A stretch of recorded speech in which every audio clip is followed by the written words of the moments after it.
రాజన్న సిరిసిల్ల జిల్లా వ్యాప్తంగా ఎడతెరిపి లేకుండా కురుస్తున్న భారీ వర్షాలతో కుంటలు చెరువులు నిండి పారుతున్నాయి. కామారెడ్డి పాల్వంచవాగు, సిద్దిపేట కుడెల్లి వాగులు పెద్ద ఎత్తున ప్రవహిస్తున్నాయి.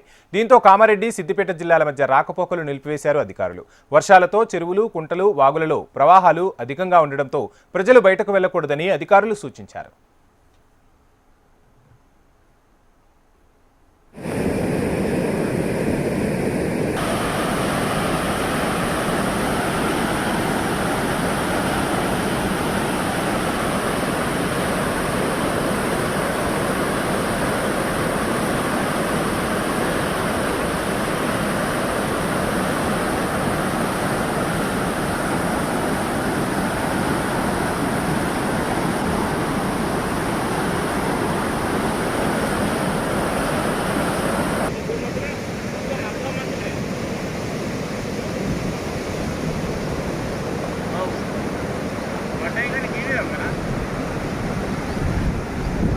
Ini